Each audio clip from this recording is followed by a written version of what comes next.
Hi friends, trading facts YouTube ఛానల్కి స్వాగతం. ఇప్పటివరకు మన ఛానల్ సబ్స్క్రైబ్ చేసుకోకపోతే దయచేసి సబ్స్క్రైబ్ చేసుకోండి. ఛానల్ని ఆదరించండి. ఓకే, ఇప్పుడు నేను జంపింగ్ జపాంగ్ స్ట్రాటజీ అనేటువంటి దాని గురించి మీకు చెప్తాను. ఇవన్నీ కూడా మనం జస్ట్ పేర్లు అట్లా పెట్టుకుందాము. నేను ఈ అబ్జర్వేషన్ చేసినటువంటి వాటిని మీకు తెలియజేస్తూ ఉన్నాను అనమాట. ఈ సిపిఆర్ని బేస్ చేసుకొని సరైనటువంటి అంటే కొత్తగా ట్రేడింగ్‌లోకి వచ్చేటువంటి వాళ్ళకి బాగా ఉపయోగపడుతుంది. దానికి తోడు నేను చెప్పేటువంటిది నేను సెబీ రిజిస్టర్డ్ కాదు కాబట్టి, నేను చెప్పే మొత్తం కూడా ఎడ్యుకేషనల్ పర్పస్ గాని, మీకు కొంత ఏదన్నా అనాలిసిస్ చేసుకోవడానికి ఉపయోగపడుతది అనేటువంటి ఉద్దేశంతో నేను చెప్తున్నాను. నేను చెప్పినట్టుగా మీరు ట్రేడింగ్ చేయవద్దని నా మనవి. ఓకే, ఇక విషయంలోనికి వెళ్దాం. మనం సహజంగా కొంతమంది ఏమంటున్నారంటే, ఈక్విటీలో మనం ట్రేడింగ్ అనేటువంటిది ఎలా చేయాలి సార్ ఏంటి అని చెప్పేసేసి అంటున్నారు. నేను వాస్తవం చెప్పాలి అని అంటే, మీరు ఈక్విటీలో సక్సెస్ కావాలి అని అనుకుంటే, మీరు 0.5% గనక తీయగలిగిన, అంటే ఓ స్టాక్‌లో అంటే ₹1000 స్టాక్‌లో ₹5 తీయగలిగిన, ₹3 తీయగలిగిన, బ్రోకరేజ్ లేని వాటికెళ్ళండి. తీయగలిగిన మీరు వండర్‌ఫుల్‌గా ట్రే ట్రేడింగ్‌లో స్టాక్ మార్కెట్‌లో సక్సెస్ అయినట్టే లెక్క. సో, ఇది కన్సిస్టెన్సీ అనేది ఉండాల.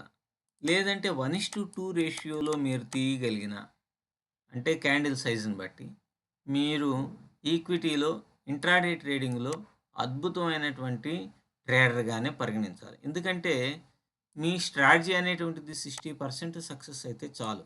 కానీ ఇప్పుడు నేను చెప్పేది దాదాపుగా 60-70% సక్సెస్ అవ్వటానికి పాసిబిలిటీ ఉంటుంది. మరి ఏంటి ఈ జంపింగ్ జపాంగ్ అనే దాన్ని కొంచెం నేను ఎక్స్‌ప్లెయిన్ చేస్తా. ఇప్పుడు మీరు ఇవి సిపిఆర్ అనుకోండి. సిపిఆర్ ఇండికేటర్లు సిపిఆరే కదా! మీకు ఫస్ట్ 5 మినిట్స్ క్యాండిల్ దీన్ని గనక రిజెక్షన్ గనక చేస్తే, అంటే ఇట్లా బాడీ అనేటువంటిది ఫామ్ అవ్వాలి. ఫస్ట్ 5 మినిట్స్ క్యాండిలే. దీన్ని టచ్ చేసి ఉండాల. లేదంటే కొంచెం గ్యాప్ ఉంటే పర్వాలా. అలాగే ఇలాగైనా ఉండొచ్చు. ఇలాగైనా కింద దాన్ని మధ్యలో దాన్నైనా టచ్ చేసి ఉండాలి. లేదంటే ఇంకా ఇక్కడ ఇక్కడ ఈ కింద దాన్నైనా టచ్ చేసి ఇక్కడ ఉండాలి. అంటే బాడీ అనేటువంటిది సిపిఆర్ పైన ఉండాలి. అప్పుడు దాని అబోవ్ మనం ఎంట్రీ తీసుకుంటాం. 1:2 రేషియోలో మెయింటైన్ చేస్తాం. అలాగే down side same scenario. By చేయడానికి ఇట్లా, సెల్ చేయడానికి డౌన్ సైడ్ అనమాట. ఇట్లా పెట్టుకుంటాం.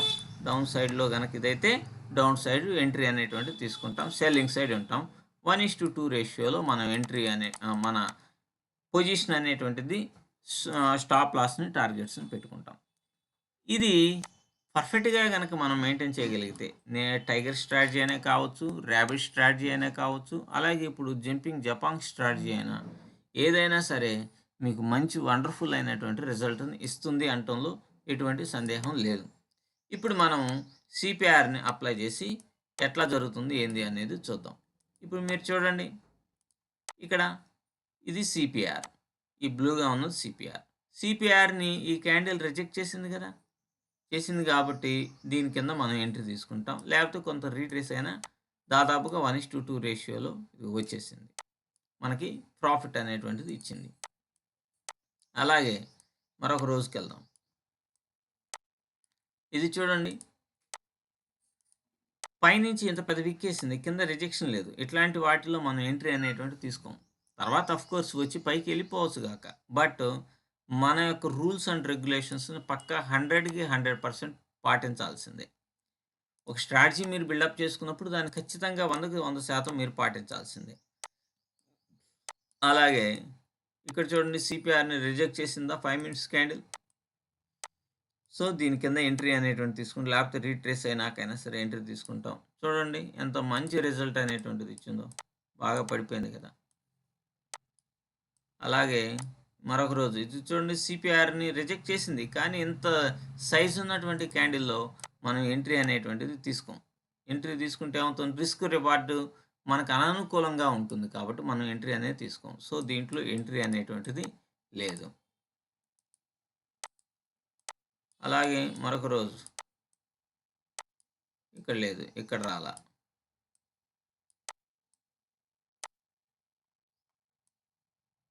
ఇక్కడ చూడండి కొంత దూరంగా రిజెక్షన్ అనేది జరిగింది. దీనిపైన తీసుకుందాం లాంగ్ రైడ్. కొంచెం మౌస్ అనేటువంటిది సౌండ్ వస్తుంది. మీరు కొద్దిగా దాన్ని యాక్సెప్ట్ చేయాల్సిందే కొన్ని ఫెసిలిటీస్ అయ్యేంత వరకు. ఛానల్ గ్రోత్ అవుతుంటే కొంచెం ఇవన్నీ మరి మార్పులు చేర్పులు చేసుకుంటాను. సో సబ్స్క్రైబ్ అవ్వటం మర్చిపోకండి. మంచి మంచి కంటెంట్ ముందు ఇద్దాం. ఇది రిజెక్షన్ అనేది అయింది. దీని అబౌవ్ ఎంట్రీ స్పాట్. ఎస్టర్డే హైయే ఉంది కదా, ఎస్టర్డే హైని క్రాస్ అయినప్పుడు ఎంట్రీ తీసుకోండి. అప్పుడు మంచి ఇంకా సూపర్ రిజల్ట్ ఉంటుంది. ఎందుకంటే ఏడు తీసుకున్న ఒకవేళ మళ్ళీ వెనక్కి వచ్చి స్టాప్ లాస్ని హిట్ ఇచ్చేస్తామనే ప్రమాదం అనే ఆలోచన ఉంటుంది. అదే కనుక దీన్ని క్రాస్ అయినాక అనుకోండి సూపర్ రిజల్ట్ ఉంటుంది. కాబట్టి మీరు కూడా అన్ని అబ్జర్వేషన్ చేయండి. ఖచ్చితంగా ఇది జంపింగ్ జపాంగ్ స్ట్రాటజీ మీకు మంచి రిజల్ట్స్ని తీసుకొని వస్తుంది. Thank you very much.